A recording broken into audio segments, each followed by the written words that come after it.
I'm Arnie, your illustrious not person, and this is Drew. He's just Drew. I think today we're going to be talking about a movie. Yeah. That won Best Picture and Best Foreign Picture, and is the first Korean movie to ever win the Best Picture in America, Parasite. Drew, do you remember what the movie is about? Oh, shit. Amber Alert. Let's see. Storyline.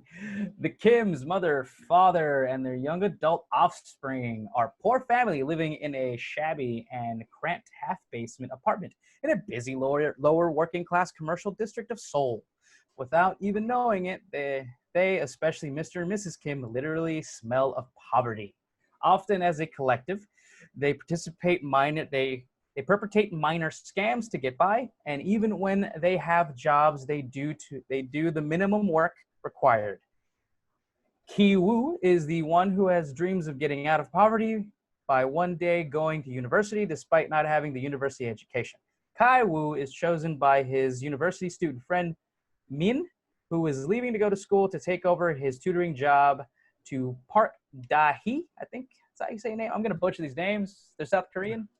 Yeah.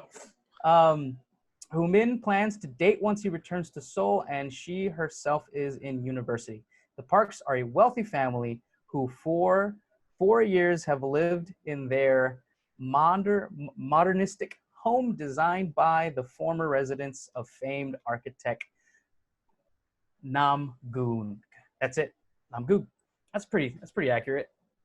It won Best Picture, Best Director, Best Original Screenplay, and Best Foreign Film, which honestly are the ones that, those are the highest ones. And I believe it was such those a are the good real movie. ones, the meaty ones. Right. Those are the non-commercial break ones. Right. Right. And I think the Academy does this thing where they have to give. The voters are like, I'm gonna give Parasite Best Picture, so I'm gonna give production design to something else. You know what I mean? Not all of the members of the Academy wanted to give it all of the awards. Let me ask you this. What about this movie struck a chord with you, if you're thinking about it in terms of our current climate in this country?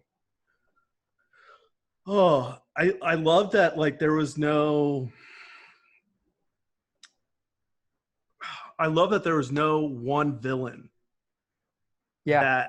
That everybody had a shade of gray to them. Everybody was kind of shitty and not bad. You can see everyone's fending for themselves, Right. But that, there was no one true villain.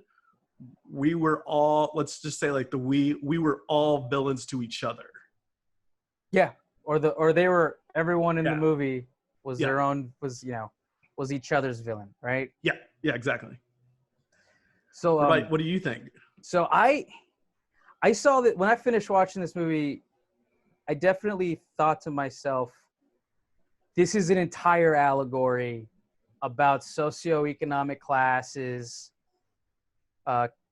and the way they interact with each other, and then how the capitalist society separates us, but also makes us come together when it comes for monetary gain, right? Or just participating in a capitalist society. The lower class and the higher class are, connected, but completely separate. When this movie is over, you realize that the Kim family, who infiltrated the Park family, the wealthy family, right? They became the parasite, and they slowly started to completely take over the house to the point where they literally lived in the house for one night until the former parasite, the old housekeeper, just shows up randomly one night, right? And then you find out that her husband's been living under the fucking basement since before she left for 4 years. Yeah. Already being a parasite of the house before the Kim family even came in there.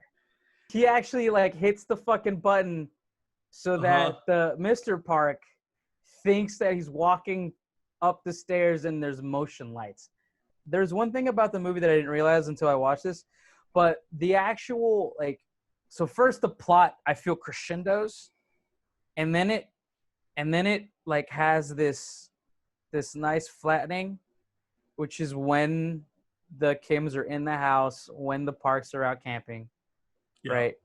And then as soon as the old housekeeper shows up, it just ramps up to 11. And then that's when it turns to a 2 thriller, right? It's a comedy drama all the way until the old housekeeper comes back. Then it just shifts. He's a master of sprinkling in foreshadowing. Oh, for throughout sure. the movie. It's fucking like it's hard to fucking do because you have to have your story nailed down so hard that you are able to just kind of go backtrack and sprinkle in little taste and nuggets of what the ending is going to be. And the smell is like literally the reason it's such the perfect literary device for both what this movie is for and what it means is because at the end of the movie when the final fucking climax happens, it's not the fucking Kim family that smells. Right. It's the fucking dude who was living in the basement for 4 years that smells, right? Uh-huh. The Mr. Park smells him. And the direction of that moment is so finely tuned, and the foreshadowing of that smell and its importance had been sprinkled in before you watch that scene. It's built in so many times, when they're having sex on the couch, and it's like, it smells like, and he's sitting there under the couch, and he kind of like, and it's subtle. Sniffs himself. It's just subtle so little subtle. It's subtle. It's subtle as fuck. It carries it up to the crescendo to the point where it literally becomes like the impetus for the climax. And like that is just one of like many literary devices in that movie. There's just so much that's you can go in depth for hours about it. I heard somebody reference the metaphor of the storm.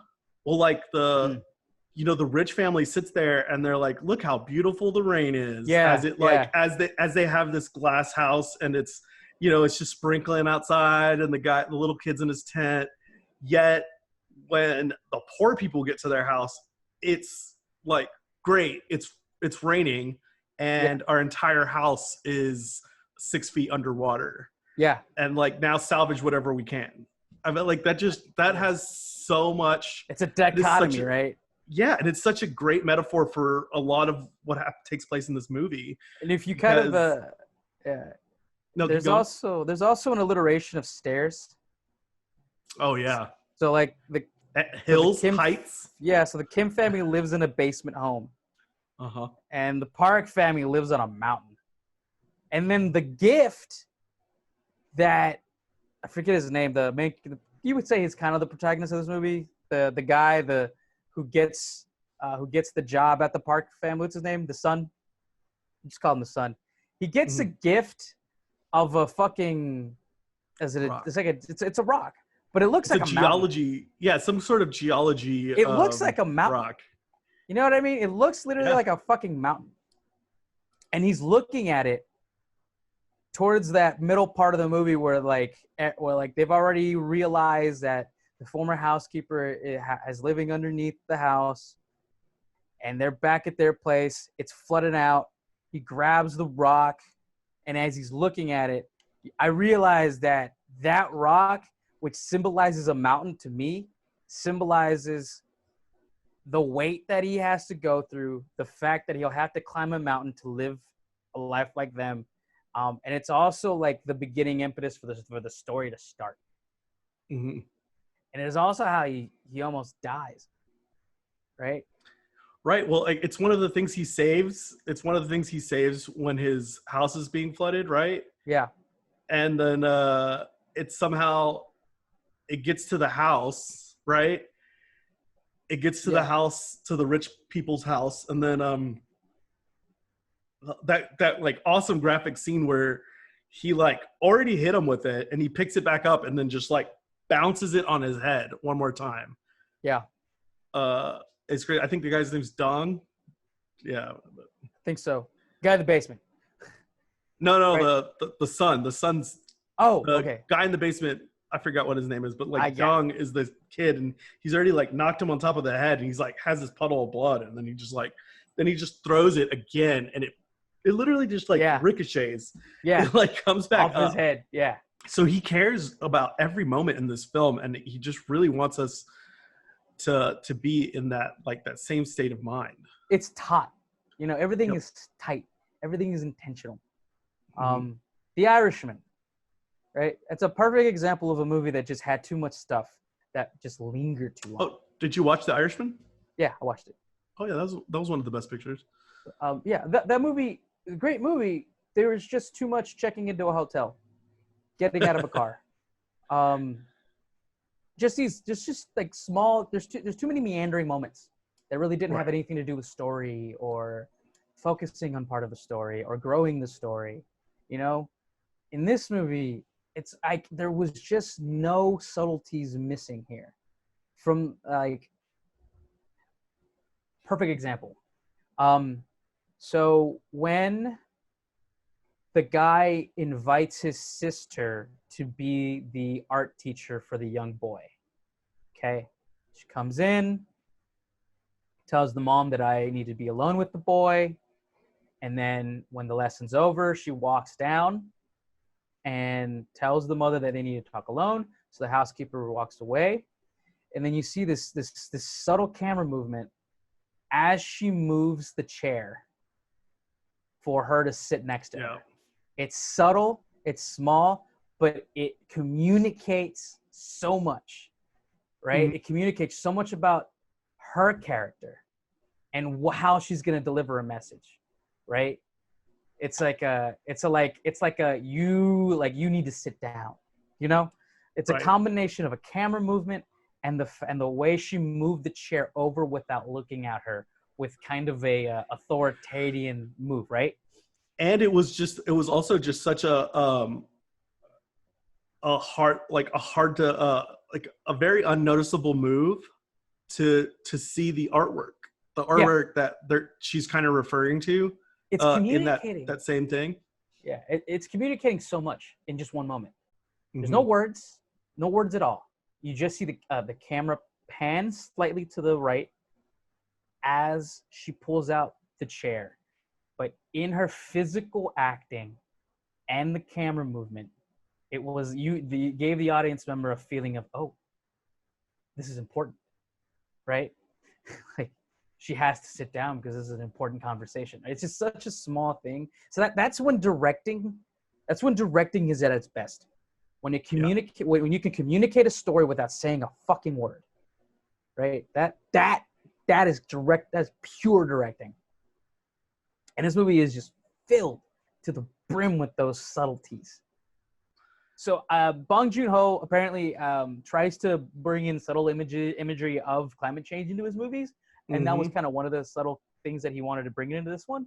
And the rain, one, represents climate change, but it also represents what happens to poor people when climate change will probably happen, right?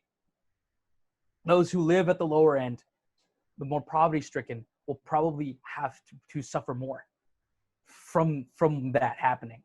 And when the rain happens, it does so many things. It makes the Park family turn around, right? Completely destroying what the Kim family, who was enjoying this lavish evening in their house, destroys that.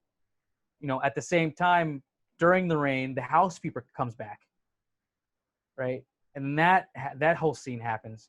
And then when they finally get out of the house in the middle of the night in the rain, some more alliteration. They're running down the hill to come back home as the rain is filling up the streets. And when the main character guy looks down at his feet and he realizes this rain is a lot. And in that moment, with the acting and the camera angles, you can tell what's going to happen. He brings his eyes up, and then the camera goes straight to their house where it should be.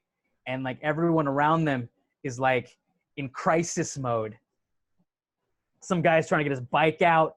Some guy's trying to like swim out. There's a dog.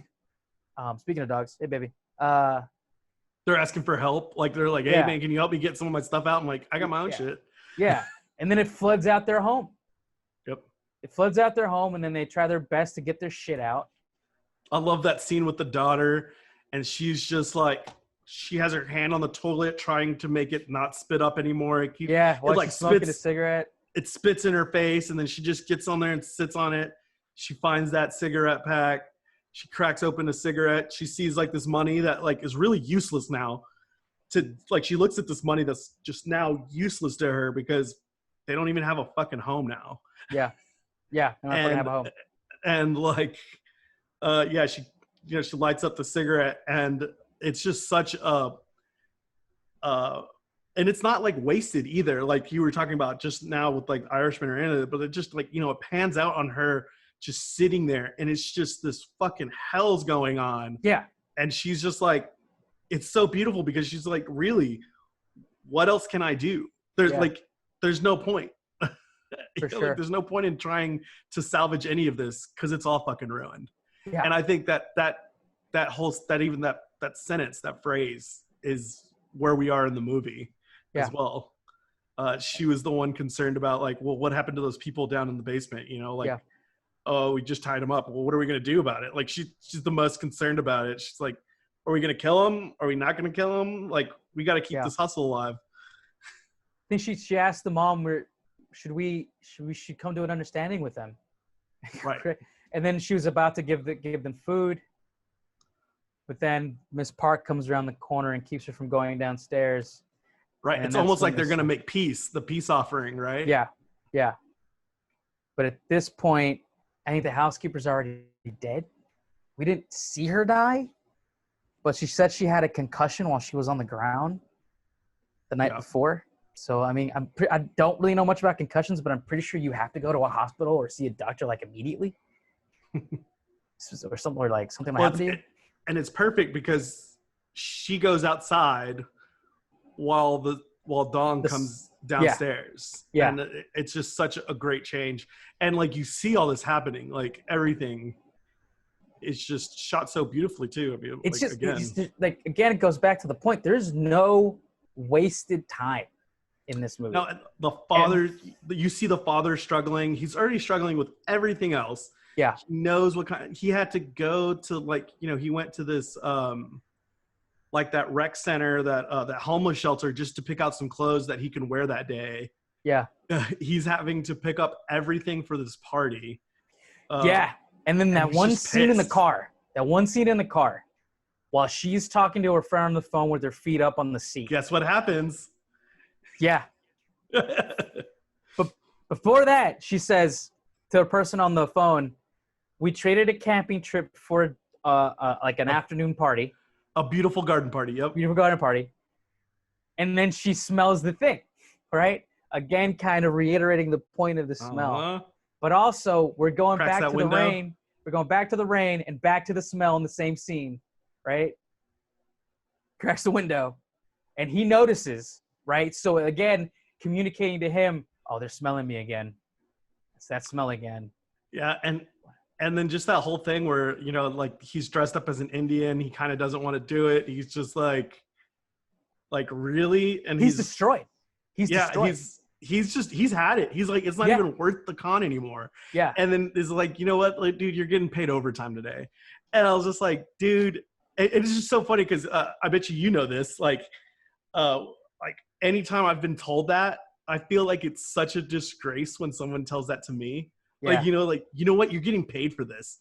I'm like, that is like one of the easiest like verbal sucker punches to anybody. Like, you're getting paid for this. And he still doesn't break. He still keeps it together.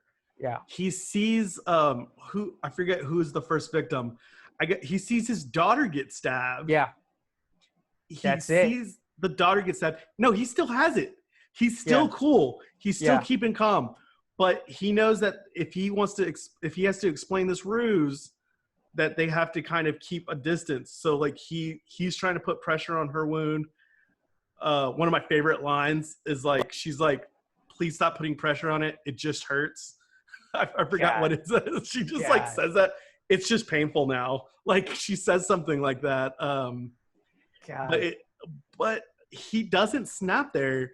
He snaps when the the Park, Mr. Yeah, Park Mr. Park. has to grab his own damn fucking keys Yeah. from the ground. Yeah, And underneath the fucking old dude yep, who just crazy stabbed dude. his daughter. Yeah, yeah. And now he has to go pick it up, and he doesn't like the smell of Yeah. getting his own keys. Yeah. And then that's what breaks him, and Yeah. that is what makes him snap. Yeah. And I mean, like that, like, you know, like stabbing, and he sees his son.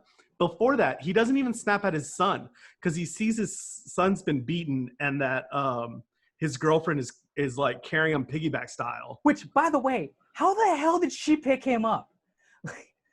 Do you? I have no idea. That was crazy. Do you see how short she was compared to him? Dead body too, like that dead weight. Man, that is good lord. I'm just to think, but also throwing a bit of comedy in there, I guess, if you're watching it in slow mo, because it happens quickly. But she fucking picks up a dead body out of nowhere. He's piggybacking this fucking like can't be more than 4'5" chick. Right. Yep. But thank God for her, because she saved his life. Fuck yeah. Yeah, I don't know what happens to them. I don't know why they don't become anything, but the production design for this was especially poignant. It was very interesting that I saw that all that got built. Like he needed it to be so perfect that all that is not based on any one place that's real. The whole neighborhood had to be built out because he had such this vision for it that could, like, nothing could be wrong with it. So they built all the things that you mentioned were built out. The neighborhood, the trail up the path to the house, that entryway was all built for the movie, and so was the entire alley where they live. It's crazy. It's nuts. It's funny how there's so much production value, but it doesn't feel like a big sweeping movie. Right. It feels like it just feels like a fucking like a good mid-level budget art house film. You know, like it doesn't feel like it's sweeping, but there's such like rawness and realness. Yeah. But it's also so perfect. It's so perfectly illustrated, the environment perfectly illustrated, the message of social class and inequality, right? Because their little neighborhood, the environments were a character on their own, right? The apartment, the neighborhood, and then the Park's house, living on the hill, how nice and beautiful it was, and beautifully architecture, right? It all kind of came together and helped tell the underlying story of this, which is like, this is about social class, right? And the production design was built around that aesthetic, to illustrate the differences between these two people and these two different lives, and then with this family going up to the Park house and infiltrating that, and the smell from the poverty coming with them, right?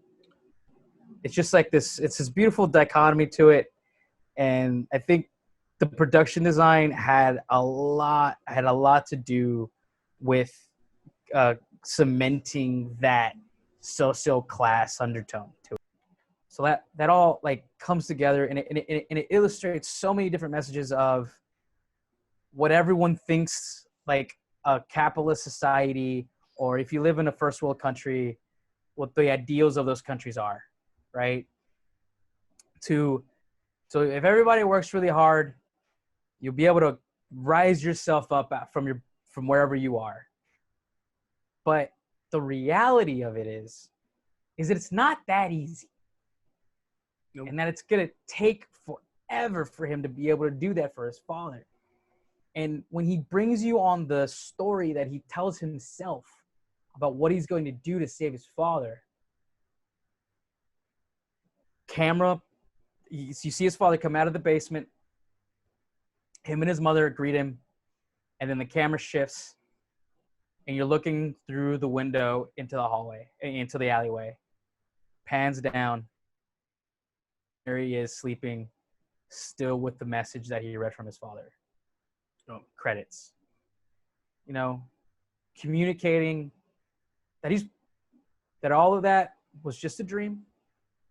That is not just his dream; it's the dream of everyone in poverty, or everyone who lives in a first world country that tells them the story that they can rise up if they try really hard. But and you know that this is a dream, easy. And he wanted it from the get-go. You know, like yeah, yep, for sure. Like that knife in there, you know, it definitely stamps a story, stamps the ending of that story, and drives home the entire socioeconomic, you know, aspect of the story that started at the beginning, brought the family up, brought the family down, and now it's about going back up again. You did say, like, at the beginning of all this, you said this was people consider this the best movie on the planet. What do you think? Do you think that holds true after watching it? I think Parasite is a wonderful movie. Maybe watch it in a couple months because the feelings are raw right now. It's a fantastic film. It definitely deserves to be watched. And I applaud Bong Joon-ho for creating a masterpiece of cinema that details socioeconomic class and the struggles of living in that kind of society. That's what I have to say about that. 100%. Yeah, I think the social aspects really hit hard and could hit anybody pretty hard. Not just one specific person or one specific social group. And I really enjoyed how he took these really two worlds and turned it into just a phenomenal movie. And the artistic integrity that went into it was just absolutely it is phenomenal as well. It is a technical marvel on both a storytelling aspect and a visual aspect. It is a visual storytelling masterpiece as well as a great story and a movie. It's fantastic. I had never really heard. I had not put a name to the face before, but I'm really glad he's on my radar now, so that I can look out for any projects that he comes out in the future. For sure. Comes out with in the future. For sure. So thanks for watching. All right, I'm gonna stop this recording, and boom.